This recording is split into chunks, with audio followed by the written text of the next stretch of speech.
السلام علیکم ورحمۃ اللہ وبرکاتہ۔ دوستو، میں نفیس اکبر قاسمی کسی کی وفات پر تیجا، 40واں اور 10واں وغیرہ کرنے کا سلسلہ بہت ہی عام ہے۔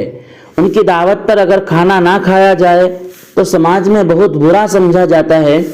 اس سلسلے میں شریعت کیا کہتی ہے، اسلام کیا کہتا ہے، علماء کرام اور معتبر مفتیان کرام کیا فرماتے ہیں؟ چنانچہ کسی نے دارالعلوم دیوبند سے فتویٰ پوچھا ہے۔ دارالعلوم دیوبند کا سوال جواب دیکھنے سے پہلے ہم علامہ یوسف بن نور ٹاؤن کراچی کا فتویٰ دیکھتے ہیں۔ سوال: اگر کوئی وفات پا جائے تو اس کے بعد تیسرا کرنا، 40واں کرنا، سال کرنا، اس قسم کی خیرات میں شریک ہونا اور کھانا کھانا کیسا ہے؟ جبکہ ہمارے ہاں 1 مہینے تک ہر جمعے بھی خیرات کرتے ہیں، اس کا کھانا کیسا ہے؟ علامہ نے جواب دیا ہے، کسی میت کے ایصال ثواب کے لیے سویم، 40واں یا کوئی بھی وقت، دن یا کیفیت کا مخصوص کرنا شریعت میں ثابت نہیں ہے، لہٰذا یہ بدعت ہے، کیونکہ ثواب سمجھ کر اس کا اہتمام کیا جاتا ہے۔ مسلمان کا فرض ہے کہ غمی ہو یا خوشی، کسی حال میں بھی دین کے احکامات سے روگردانی نہ کرے، بلکہ ہر خوشی و غم کے موقع پر اللہ تعالیٰ کے حکم کو سامنے رکھ کر اس پر چلنے کی پوری کوشش کرے۔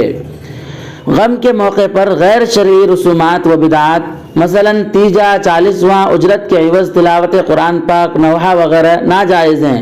میت کے لیے ایصال ثواب تو ہر وقت ہر موقع پر کرنا جائز ہے، اور میت کو اس کا فائدہ پہنچتا ہے۔ اس لیے گھر میں ہی جو افراد اتفاقاً جمع ہوں اور اعلان و دعوت کے بغیر اپنی خوشی سے کچھ پڑھ لیں، دن وغیرہ کی کوئی تخصیص نہ ہو اور قرآن پڑھنے کے عوض اجرت کا لین دین نہ ہو تو اس کی اجازت ہے، لیکن اس کے لیے تیسرے دن اور 40ویں دن اور سال کی تخصیص کرنا شرعاً ثابت نہیں ہے۔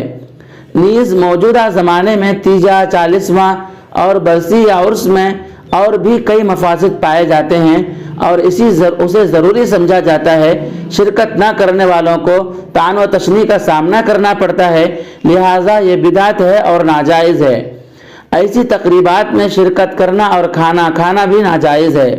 اگر کسی نے اس تقریب میں شرکت نہ کی ہو اور اجرت پر تلاوت بھی نہ کی ہو، اسے یہ کھانا دے دیا جائے تو اس کے لیے کھانا ناجائز نہیں ہوگا۔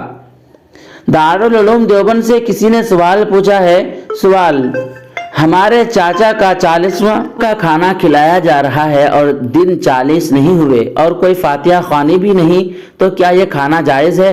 دارالعلوم دیوبند نے جواب دیا ہے، بسم اللہ الرحمن الرحیم، تیجا، 10واں، 40واں کرنا یہ غیر مسلموں کا مذہبی طریقہ ہے۔ ہم مسلمانوں کو اس میں شرکت کرنا اور ایسے کھانا کھانا جائز نہیں۔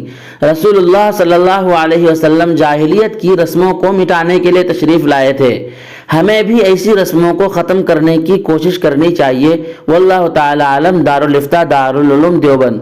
دوستو، ویڈیو کے سلسلے میں آپ کی کیا رائے ہے؟ ایک پیارا سا کمنٹ کر کے ضرور بتلائیں۔ اگر ابھی تک ہمارا چینل سبسکرائب نہیں کیا ہے تو اسی طرح کی اہم ویڈیو پانے کے لیے ہمارا چینل ضرور سبسکرائب کر دیں۔ پھر ملتے ہیں کسی نئی ویڈیو کے ساتھ۔ السلام علیکم ورحمۃ اللہ وبرکاتہ۔